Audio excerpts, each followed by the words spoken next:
महात्मा गांधी जब 1916 में गुजरात क्लब में लॉयर्स को संबोधित करने जा रहे थे तो इसका एक इंसान पर कोई असर नहीं पड़ा था, क्योंकि उनका ध्यान ब्रिज खेलने पर था और वो थे सरदार वल्लभ भाई पटेल।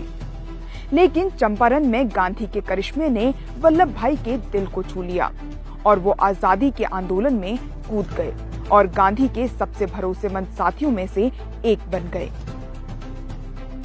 वल्लभ भाई पटेल और महात्मा गांधी का रिश्ता 1918 के खेड़ा सत्याग्रह से और भी गहरा हो गया। गांधी ने पटेल की क्षमता को जाना और आंदोलन का श्रेय उनको दिया। पटेल को गांधी के रूप में आजादी का रास्ता मिल गया था। वल्लभ भाई पटेल जल्दी ही गांधी के विचारों को सांगठित मजबूती देने में अहम भूमिका निभाने वाले नेता के रूप में उभरे। वल्लभ भाई पटेल ने असहयोग आंदोलन के दौरान अपनी वकालत को त्याग दिया। जब सरकार ने लगान की वृद्धि 22% कर दी तो किसानों ने वल्लभ भाई पटेल और महात्मा गांधी की तरफ देखा। बारडोली किसान आंदोलन हिंदू मुस्लिम एकता और सत्याग्रह की मिसाल साबित हुए। बारडोली की महिलाओं ने वल्लभ भाई पटेल को सरदार की उपाधि दी और मंच से गांधी ने भी सरदार नाम दोहराया। 1930 में जब गांधी जी नमक सत्याग्रह का आंदोलन कर रहे थे तो अंग्रेजों ने सरदार को सबसे पहले गिरफ्तार कर लिया और आंदोलन के बाद भी वो जेल में रहे। 1931 में वो कांग्रेस के अध्यक्ष बने और कराची में उनकी अध्यक्षता में कांग्रेस ने मौलिक अधिकार के संकल्प को पास किया, जो आगे चल के हमारे संविधान का हिस्सा बना।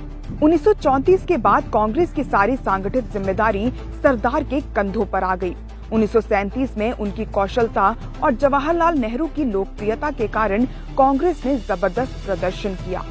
सरदार ने भारत छोड़ो आंदोलन में गांधी के फैसले का सबसे पहले समर्थन किया था और जब देश आजाद हुआ तब वो भारत के उप प्रधानमंत्री, गृह मंत्री और सूचना एवं प्रसार मंत्री बने। सरदार को रियासतों को जोड़ने की जिम्मेदारी मिली और उनके नेतृत्व में भारत के सुंदर रूप की रचना हुई।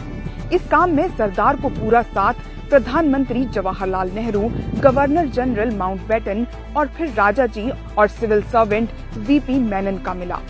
सरदार ने बाबा साहिब अम्बेडकर, जवाहरलाल नेहरू, मौलाना अबुल कलाम आजाद और राजेंद्र प्रसाद के साथ संविधान निर्माण में भी अहम योगदान दिया। जब देश का विभाजन हुआ तो सरदार सांप्रदायिकता के खिलाफ चट्टान की तरह खड़े हो गए। उन्होंने होम मिनिस्टर के नाते हिंदू राज को पागल विचार कहा और गांधी, नेहरू, अंबेडकर और आजाद के साथ सेकुलर देश की नींव डाली। गांधी जी की मौत के बाद उन्होंने आरएसएस को प्रतिबंध किया और उनके सामने शर्तें रखी कि जब तक वो सांप्रदायिकता को नहीं त्यागेंगे, संविधान और झंडे की इज्जत नहीं करेंगे, तब तक उन पर प्रतिबंध लगा रहेगा।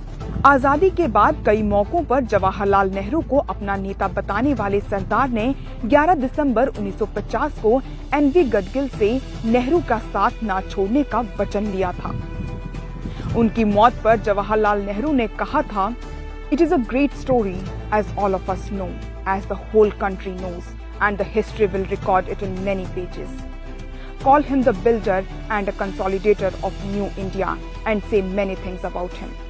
But perhaps too many of us here, he will be remembered as a great captain of our forces in the struggle for freedom, and as one gave us sound advice in times of trouble as well as in moments of victory, as a friend and a colleague on whom one could invariably rely, as a tower of strength which revived wavering hearts when we were in trouble. We shall remember him as a friend and colleague and comrade above all. And I, who sat here on this bench side by side with him, we feel forlorn, and a certain emptiness will steal upon me when I look to this empty seat."